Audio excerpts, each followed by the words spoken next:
And what is theta t? Theta t is the phase part of the signal generated from the VCO, that is voltage controlled oscillator.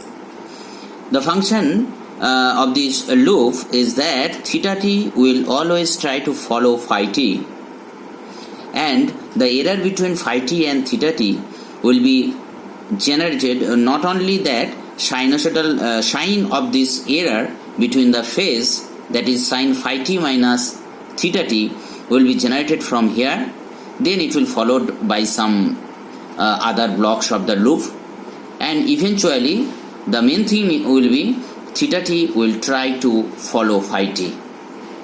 Okay, and output henceforth will become the message signal. Why? Try to understand. This was the heart of our understanding, that this phi t, the phase part of the FM modulated signal, is nothing but kf integration MTDT, that is integration of the message signal.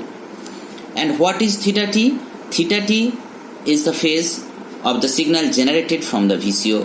What VCO does? VCO actually generates a signal whose instantaneous frequency, that means FIT, that is FIT or omega IT, that is d theta it by dt. Okay, if it was Fi, then 2 pi term may come. That is why omega it, that means instantaneous frequency of the VCO, that is represented as d theta it by dt. What it will be? It will be kV if we consider the VCO gain as kV and the input signal of the VCO is EV, then omega it will be kV into EVT. That means VCO is nothing but doing the operation of a FM modulation. Why? Because instantaneous frequency is changing in accordance with the input signal. Okay, what is the input signal? That if the input signal, if we can generate in such a way that theta it is equals to is following phi t, that means the input of the VCO will follow the message signal, and from the output we will get the message signal. I am repeating again this part, very important part. You see this angle part, phi t, is the integration of the message signal. The VCO is generating a signal whose phase, instantaneous phase, is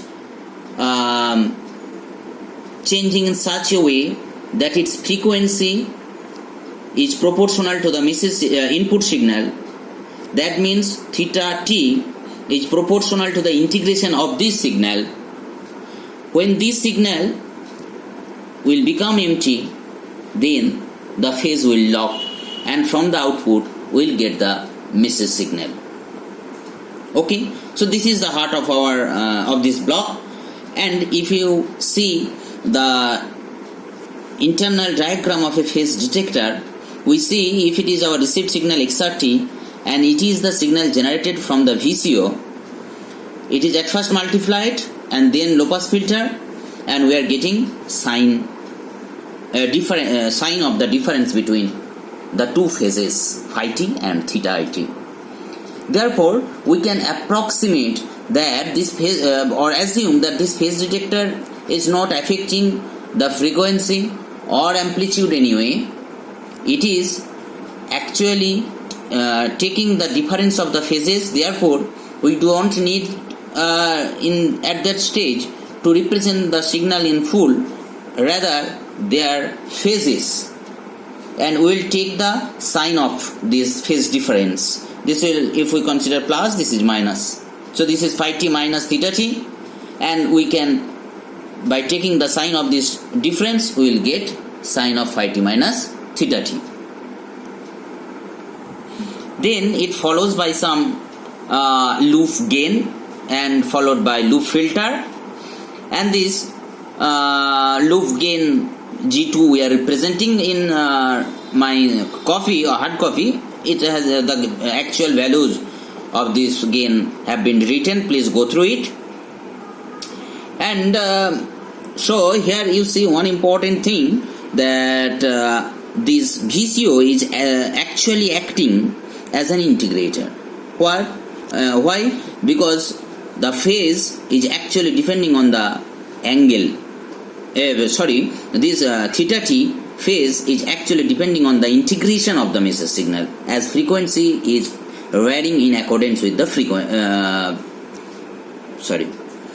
as FIT is varying in accordance with this input signal. Therefore, theta t will vary in accordance with the integration of this signal. Okay, therefore it is acting like an integrator, and this is one of the mathematical model where we are, rather than considering the whole signal, we are considering the angle only, because actually after the low pass filter or after the phase detector, we are actually getting the sign of the phase difference. Okay, and here after that we have considered three condition. In one condition we have considered that the loop is somewhere or somehow locked. That means phi t and theta t are very close. Therefore, the difference between phi t and theta t is very small, and you know, for very small value of sin theta, it is approximated to theta. Therefore, it looks like this one. And if we remove the loop filter or let it stay, or for the first condition you consider that there is no loop filter. So what will happen? As it is generating phi t minus theta t, it will looks like a linear model.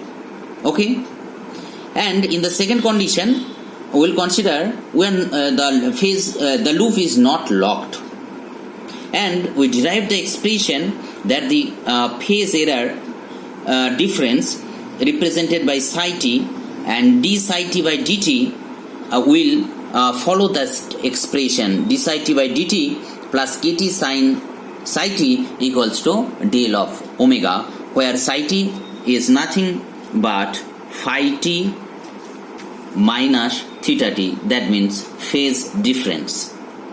Okay, this is nothing but a first order system, and we have not considered loop filter here till now. One interesting findings from this expression is that when d psi t by dt is positive, that means our phase error is increasing with time. Then what happens? That means psi t, this phase difference, is increasing with time. That is why d psi t by dt is positive. In the other way, we can tell that if d psi t by dt is positive, it indicates that the phase error is increasing. That means it follows a forward trajectory. And for d psi t by dt less than 0, what happens? That means phase error with time is decreasing, it follows a backward trajectory. And at point B, we are considering it is a stable point. But here is a problem when we considering that there is still, when we are at B also, there is still phase error. This positive phase error is the limitation without consideration of the loop filter. However, we don't want this phase error.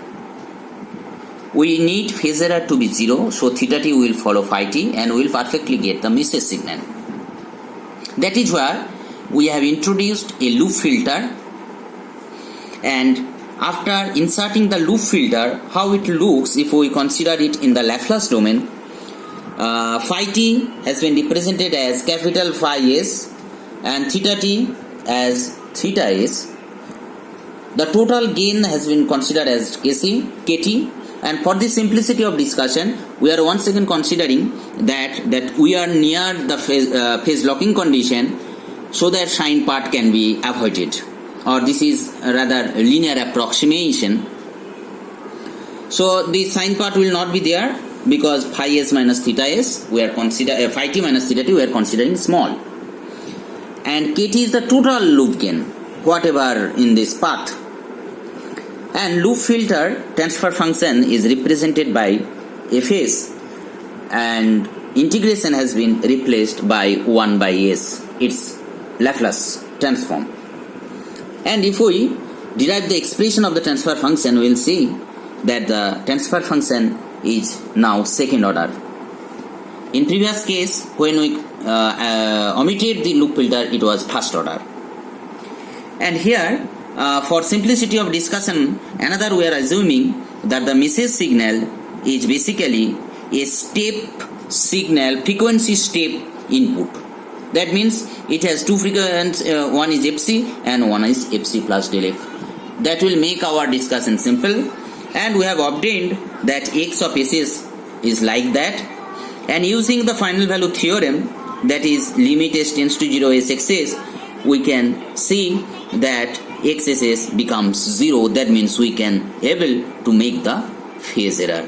That is the concept behind phase lock loop. That means we will generate a signal from VCO in such a way that the phase difference is minimized between the received signal and the signal generated for VCO, and phase will lock, and we will get the message signal from the output. Thank you.